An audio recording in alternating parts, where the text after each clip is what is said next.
Hey guys, James again with tfbtv. What am I doing with a Mini-14 and some generic baby powder? Well, it turns out I've got an itch. I'm burning to find out whether or not the Ruger Mini-14 can function after being exposed to a lot of really fine dust. Now, I've done some reviews lately. I did a commentary piece on the Ruger Mini-14 and gave you some reasons why the Mini-14 might be better for some people than the AR-15. And a lot of the comments in that video said, hey, there's a big problem with the Mini-14, and that's that it's not very reliable after you expose it to dust, debris, so on. Some people even pointing out that there's a big, massive hole behind the bolt carrier group where gunk can get into. And that's true. You can see it right there. I mean, there is a gaping orifice on this gun that we're going to treat with some baby powder today, and we're going to see how it operates. So look at this as kind of like a myth buster of sorts. We're going to see if this thing is really as sensitive as you guys say it is. So I think it's time to powder this baby's bottom today on tfbtv. I'm going to do 1 squirt of baby powder. Is that what it is? A squirt? I'm going to do a squirt of baby powder directly on top of the bolt carrier group, and then 1 behind it. We're going to start with 1, and then we'll step up to 2. All right, practice squirt. Ooh, that's thick. All right, here we go. 1, ooh, that's a lot. And there we go. Well, that wasn't very scientific, but whatever. Let's see.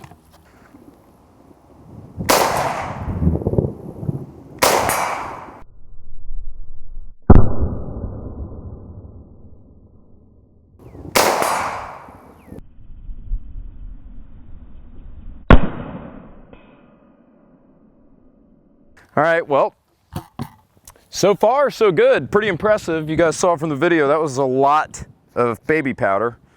Let's hit it again. Ooh, that was a big one. Put it directly behind it. All right, give it a shake. God, Ruger is going to kill me when they get this gun back.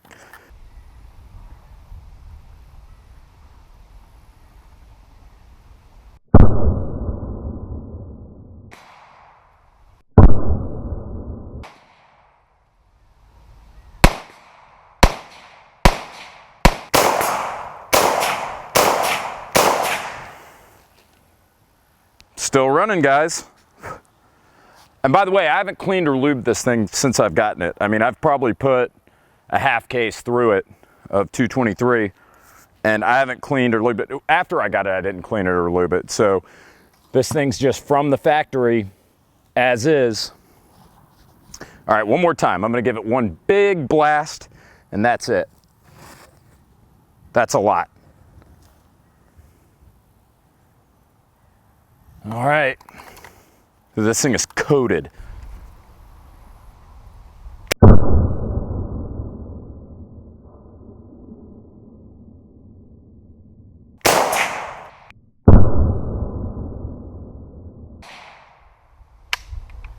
Up.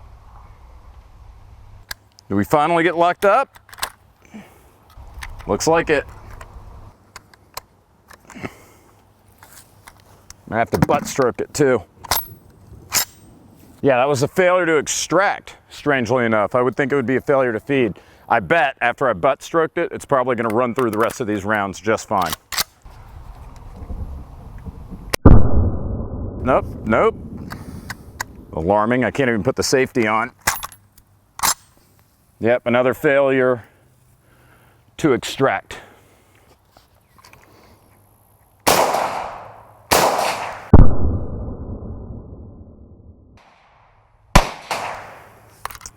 There we go, shot dry that time. All right, let me load up 5 real quick and see if we can just bust through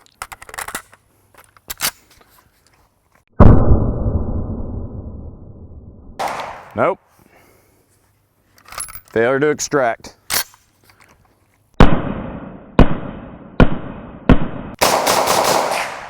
There we go.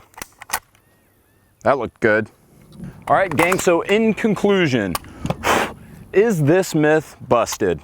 I don't know. I mean, I'll say this.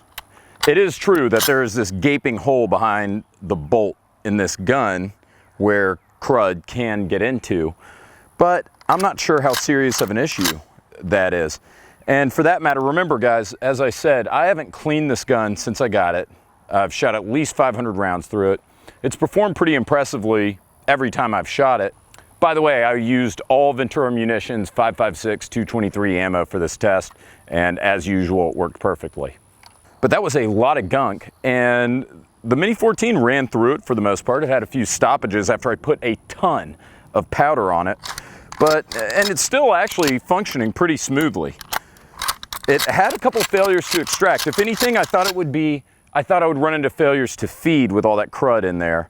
But failures to extract, those were the only issues that we had. 3 of them.